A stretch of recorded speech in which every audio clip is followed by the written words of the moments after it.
मैना द्वारा द्वार पर भगवान शिव का परिछन, उनके रूप को देखकर संतोष का अनुभव, अन्य युवतियों द्वारा वर की प्रशंसा, पार्वती का अंबिका पूजन के लिए बाहर निकलना तथा देवताओं और भगवान शिव का उनके रूप को देखकर प्रसन्न होना। ब्रह्मा जी कहते हैं, नारद, तदनंतर भगवान शिव प्रसन्नचित हो अपने गणों समस्त देवताओं तथा अन्य लोगों के साथ कौतूहल पूर्वक गिरिराज हिमवान के धाम गए।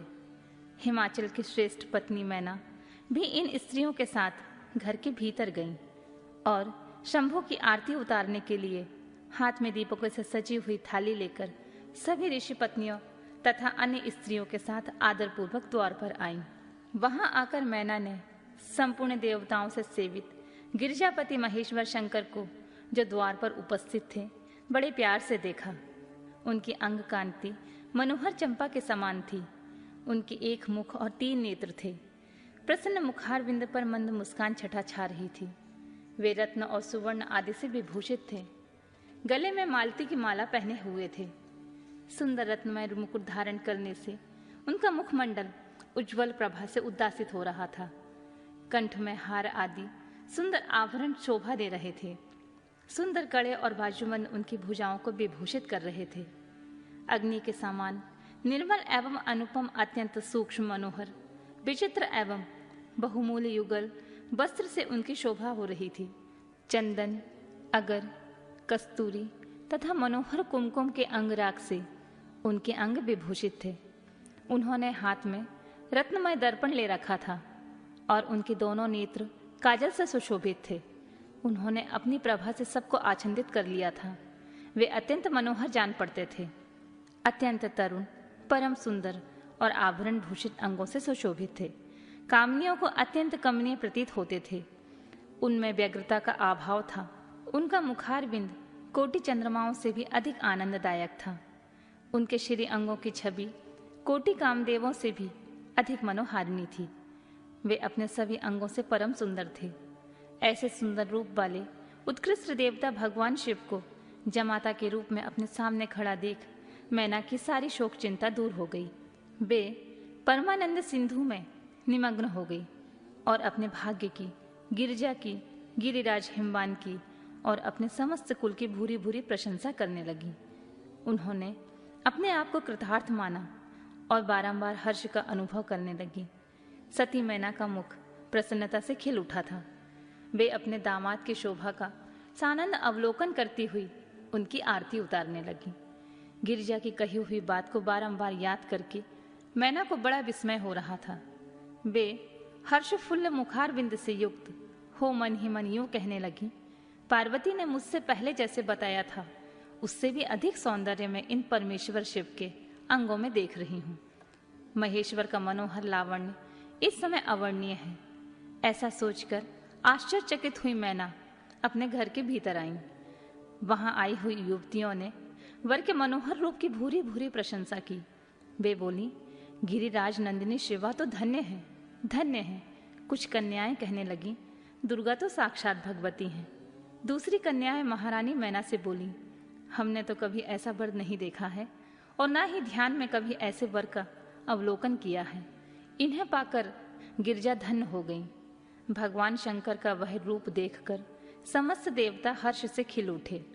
श्रेष्ठ गंधर्व उनका यशगान गाने लगे और अप्सराएं नृत्य करने लगी। बाजा बजाने वाले लोग मधुर ध्वनि में अनेक प्रकार की कलाएं दिखाते हुए आदरपूर्वक भांति भांति के बाजे बजा रहे थे। हिमाचल ने भी आनंदित होकर द्वारोचित मंगलाचार्य किया।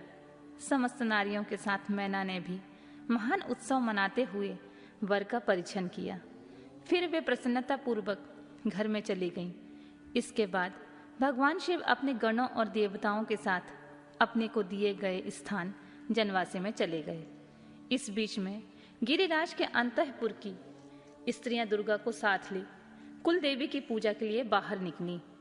वहां देवताओं ने, जिनकी पलकें कभी नहीं गिरती थीं, प्रसन्नता पूर्वक पार्वती को देखा।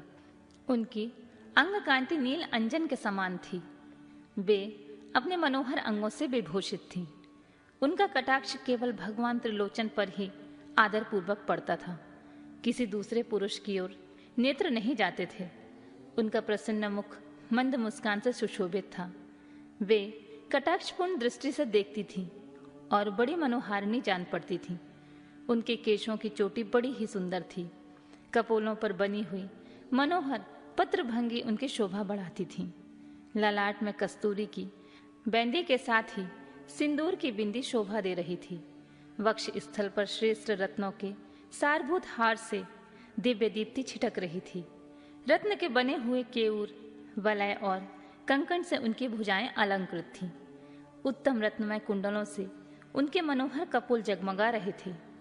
उनकी दंत पंक्ति मणियों तथा रत्नों की प्रभा को छीन लेती थी और मुख की शोभा बढ़ाती थी। मधु से पूरित अधर और ओठ बिंब फल के समान लाल थे। दोनों पैरों में रत्नों के आभा से युक्त महावर शोभा देता था। उन्होंने अपने एक हाथ में रत्न जटित दर्पण ले रखा था और दूसरा हाथ क्रीड़ा कमल से सुशोभित था।